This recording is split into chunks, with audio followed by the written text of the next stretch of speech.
Look what I found. This is such a great book. It was one of my favorites.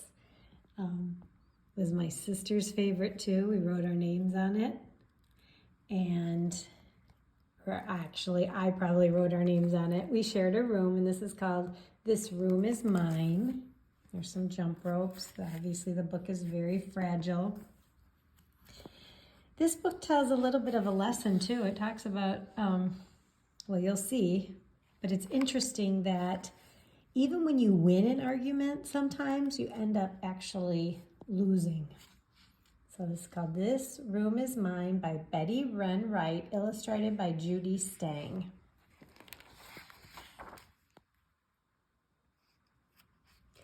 "This is my room," said Chris.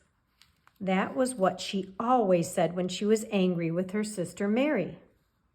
"It's my room too," said Mary.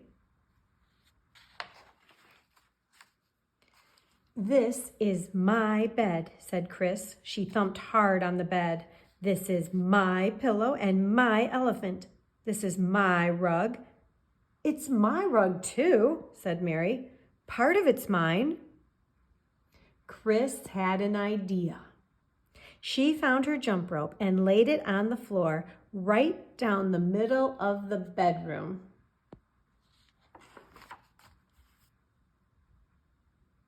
"Everything on this side of the rope is mine," she said. "The bed is mine, and the window is mine, and the game box is mine, and half of the closet is mine." "Okay," Mary replied. "Everything on this side is mine.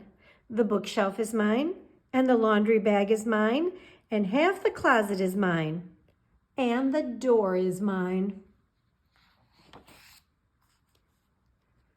Chris put her toes close to the rope. She put her doll's toes close to the rope. Mary stood on the other side. They were so close that their noses almost touched. "Don't breathe my air," said Chris. "I'm breathing my air," said Mary. Mother came by and peeked in the doorway. "Anybody in there want milk and cookies?" she asked. "I do," Mary shouted. She ran out into the hall. "I do," called Chris. She started for the door and then stopped. The door was on Mary's side of the line.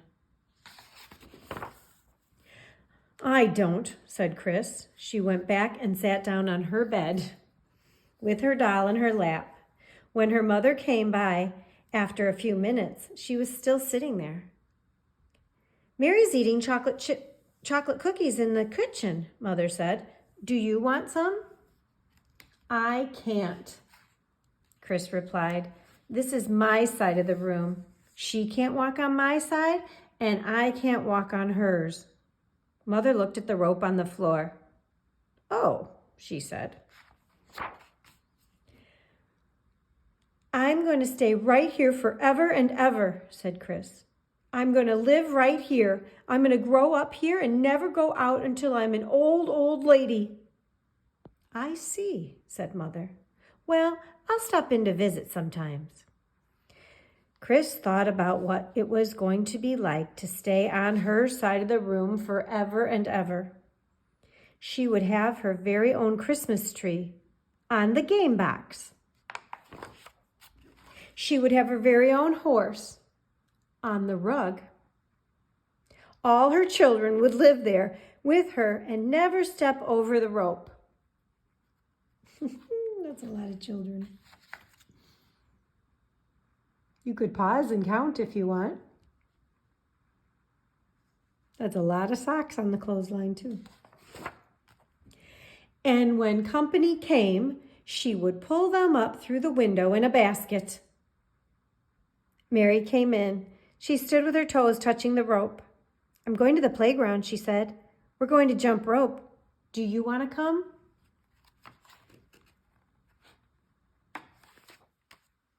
"No," said Chris. "I'm going to stay right here forever and ever." "You can be first jumper if you let us use your rope," said Mary. "You can use my door to go out." Chris wondered what to do. All of a sudden, she didn't feel angry anymore. She wanted to jump rope. Usually the older girls wouldn't let her jump because she was just learning. She looked at the closet door and she remembered a way people used to get out of places. I know what I'll do, she said. I'll go downstairs in the elevator. She opened the closet door and stepped inside. Going down, she said. I want to ride in the elevator too, said Mary.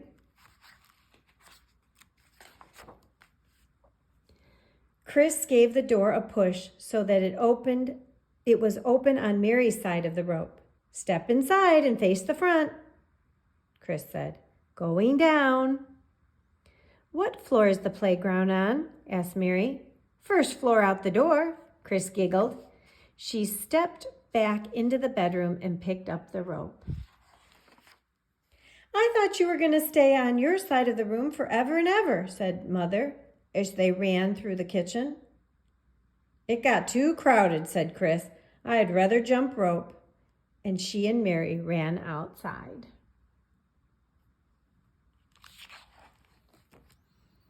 I hope you enjoyed that book. I enjoyed reading it again.